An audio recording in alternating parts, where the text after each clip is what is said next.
Soros linked to whistleblower report. Former U.S. attorney finds proof buried in footnotes. Hi, great to have you with us. If you are new to TSD, tap on the subscription button and click the notification bell so you can receive authentic news that you can rely on daily.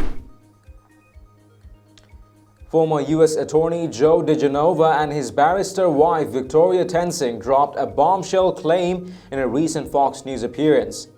Appearing on Fox's Hannity, the pair took on the ubiquitous Trump-Ukraine whistleblower fraud. And that's what it is, a fraud, not a scandal. At least not for the president. DiGenova's assessment of the situation was direct. This whistleblower needs to go to prison. He doesn't need to be feted. He needs to go to prison, he said. The former U.S. attorney didn't explain exactly why the anonymous informant should be jailed, though it may well have something to do with Fred Flates, the former National Security Council Chief of Staff and CIA analyst, suggested that rules restricting access and knowledge of these sensitive calls were breached. Regardless, the call for prison was just a prelude to what was coming. It was at that point that Tensing jumped in, saying, US and other people made false statements about him. Yeah, that was George Soros-funded NGOs who were also in bed with the State Department.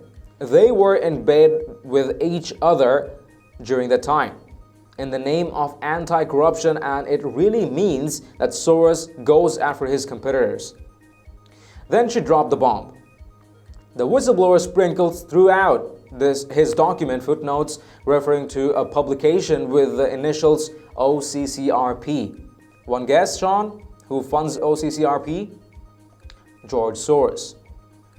One of the organizations funding the OCCRP and initialism for the Organized Crime and Corruption Reporting Project is the Soros-founded Open Society Foundations. DiGenova followed up.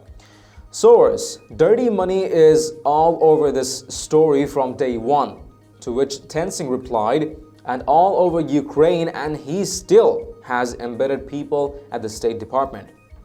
Watch. Well, you know, here's the deal, Sean.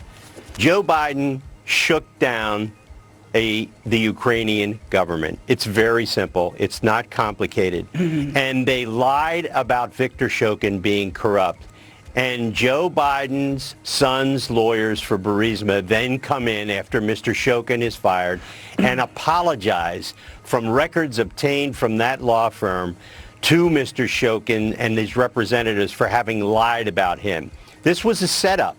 And what we're now seeing is the Democratic Party trying to cover that up, and therefore you have the whistleblower in the White House come forward who actually knows nothing and has created a document with the help of lawyers from other people.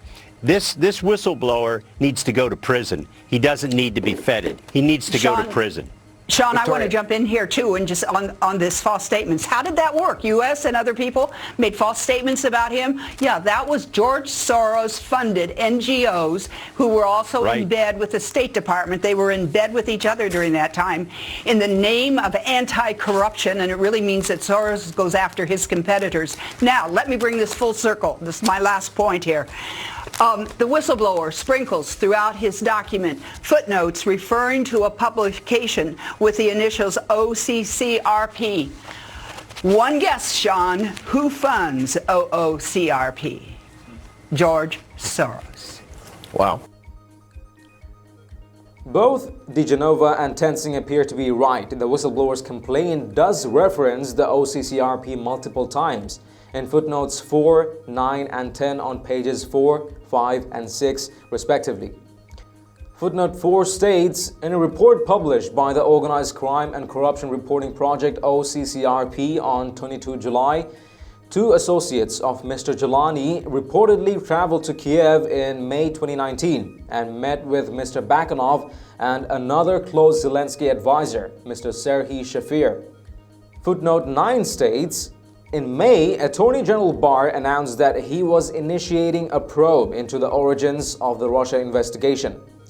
According to the above-referenced OCCRP report, 22 July, Two associates of Mr. Jelani claimed to be working with Ukrainian officials to uncover information that would become part of this inquiry.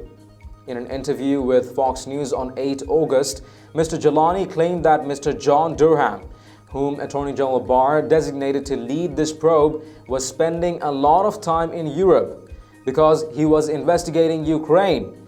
I do not know the extent to which, if at all, Mr. Jelani is directly coordinating his efforts on Ukraine with Attorney General Barr or Mr. Durham. Footnote 10 simply refers to the OCCRP report already mentioned and an article in Bloomberg. Footnote 10 is attached to a bullet that states, "It was also publicly reported that Mr. Jelani had met on at least 2 occasions with Mr. Lutsenko, once in New York in late January and again in Warsaw in mid-February.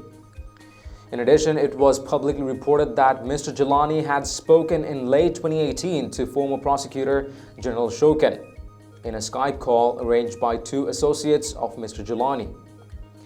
The whistleblower was pulling at least some of his information from OCCRP reports or using OCCRP reports to support some of his claims.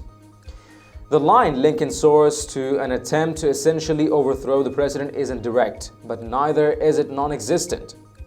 It runs from Soros through a foundation he created to an organization it funds through a set of footnotes buried in a document receiving massive media attention and implying wrongdoing on the part of a sitting president. The line connecting it all is serpentine, but it is a line nonetheless. At this point, no other Soros links have surfaced. Perhaps there will. Perhaps there won't. This surprising or alarming, depending on your point of view, connection should concern every American, but not just because of the direct implications for the Ukraine fraud. Every American should consider just how incestuous the swamp, both in the US and internationally, has become. Say the connection means nothing. Even then, shouldn't we worry if a phony international scandal accidentally ties back to a US political wheeler and dealer, even if he wasn't involved? That shows a level of interconnectedness. Some would say incestuousness among powerful people and institutions that simply cannot be healthy for democratic civil societies. This begins to look like plutocracy, ruled by the wealthy instead of Republican democracy. And in perhaps the greatest irony of the last 4 years, the ultra-wealthy Donald Trump is the one trying to bring down Soros and the rest of the elites' burgeoning plutocracy. And those elites haven't the foggiest idea of how to stop him. What are your thoughts on this? Let us know in the comments down below. And if you've liked this report, please share among friends and family. And don't forget to subscribe to Top Stories Today. Thank you for tuning into TST. I'm David Ravine. See you in the next one.